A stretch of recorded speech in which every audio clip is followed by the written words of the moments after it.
வணக்கம் அன்பு நண்பர்களே, அனைவருக்கும் வணக்கம். இன்றைக்கி நம்ம இந்த ஒரு வீடியோவில் எதை பற்றி பார்க்க போகிறோம் அப்படின்னு பார்த்தீங்கன்னா, தமிழக அரசு போக்குவரத்து கழகங்களில் வந்திருக்க முக்கியமான தகவல்களை இந்த ஒரு வீடியோவின் வாயிலாக நம்ம பார்க்கலாம். ஸோ டிஎன்எஸ்டிசி 2026 ரிக்யூர்மெண்ட் எப்போ வெளியிட போகிறாங்க? போக்குவரத்து அமைச்சர் பார்த்திபன் அவர்கள் இறுதி கட்ட அறிவிப்பாக வெளியிட இருக்காரு. என்ன அப்படின்றத நம்ம பார்க்கலாம். ஸோ 2026 டிஎன்எஸ்டிசியில் ஜாயின் பண்ண என்னென்ன தேவை, ஸோ இது எல்லாமே நம்ம பார்க்க இருக்கோங்க. ஸோ போக்குவரத்து கழகங்களில் காலி பணியிடங்களை நிரப்புவதற்கு முக்கிய அறிவிப்புகள் வெளியாகுமா? 3000க்கும் மேற்பட்ட பேருந்துகளை கொள்முதல் செஞ்சுருக்காங்க. 1000க்கும் மேற்பட்ட ஏசி பேருந்துகளை கொள்முதல் செஞ்சிட்ருக்காங்க. ஸோ டிஎன்எஸ்டிசியில் காலி பணியிடங்கள் 28,000க்கும் மேற்பட்டு காணப்படுகிறது. உண்மைதானா? ஸோ நீங்கள் போக்குவரத்து கழகங்களில் டிஎன்எஸ்டிசியில் தற்சமயம் ஓகேங்களா, இப்போ இருக்கிற டைமில் இந்த டிஎன்எஸ்டிசியில் ஜாயின் பண்ணணும் அப்படின்னா சில விதிமுறைகளை பின்பற்ற வேண்டியதாக இருக்குங்க. ஸோ அந்த டிஎன்எஸ்டிசியில் இது எல்லாத்தையுமே ஜாயின் பண்ண தமிழக அரசு போக்குவரத்து கழகத்தின் சார்பாக டிரைவிங் லைசன்ஸ் மற்றும் கண்டக்டர் லைசன்ஸ் உங்கள்கிட்ட தேவை. ஸோ டிஎன்எஸ்டிசியோடைய புதிய அறிவிப்புகள் எப்பொழுது வரும்? டிசிசி நியமனங்களை எடுப்பாங்களா இல்லை ரத்து செய்வாங்களா? இவை தான் வீடியோவில் பார்க்கலாம். நீங்கள் நம்முடைய சேனலை முதல் முறையாக பார்க்குறீங்க அப்படின்னா மறக்காமல் ஒரு சப்ஸ்கிரைப் பெல்லை கிளிக் பண்ணி வச்சுக்கோங்க. வாங்க வீடியோக்குள்ளே போகலாம். தமிழக அரசு போக்குவரத்து கழகத்தில் 2026 காலி பணியிடங்களுடைய மிகப்பெரிய அறிவிப்பை முதல்வர் விஜய் அவர்கள் ஆகஸ்ட் 15க்கு பிறகு வெளியிட இருக்காருங்க. ஸோ மக்கள் எல்லாருமே இதை தான் எதிர்பார்க்குறாங்க. போக்குவரத்து கழகத்தில் புதிய அறிவிப்பு எப்பொழுது சார் வரும் அப்படின்ட்டு தினசரி ஒவ்வொரு மக்களுமே கேள்விகள் மேலே கேட்டுகிட்டே தான் இருக்காங்க.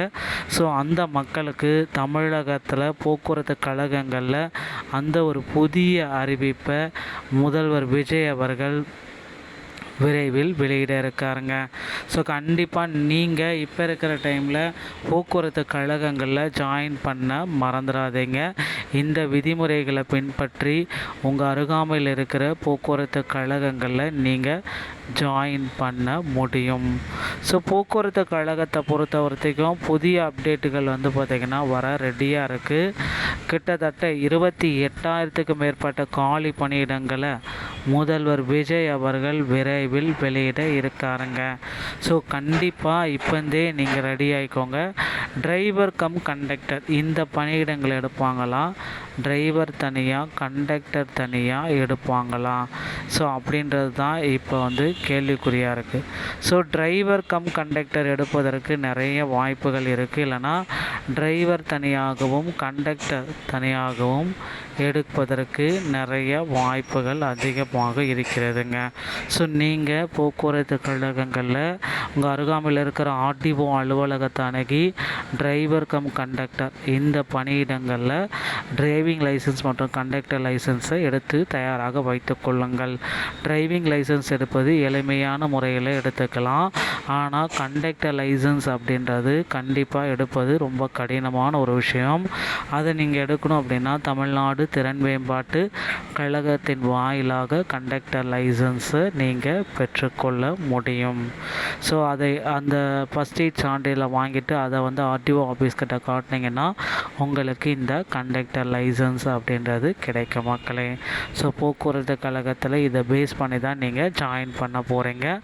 கண்டிப்பாக இந்த தகவல்கள் பார்த்திங்கன்னா போக்குவரத்து கழகத்தை பற்றி தான் இந்த வீடியோவும் இருக்கும் அப்படின்றத நம்ம குறிப்பிட்டு சொல்கிறோம். போக்குவரத்து கழகத்துடைய பழைய ஓய்வூதிய குழுவில் போராட்டங்கள் அங்கங்கே நடத்திட்டுருக்காங்க. அடுத்த கட்டமாக இறுதி முடிவை போக்குவரத்து கழகத்தில் முதல்வர் விஜய் தான் வெளியிட போகிறதா தகவல்கள் வந்திருக்கு. பொறுத்து நாம் பார்க்கலாம். இந்த மாதிரி ஒரு தகவலை நீங்கள் தெரிஞ்சுக்க நீங்கள் நம்முடைய சேனலோடு இணைந்திருங்கள். நன்றி, வணக்கம்.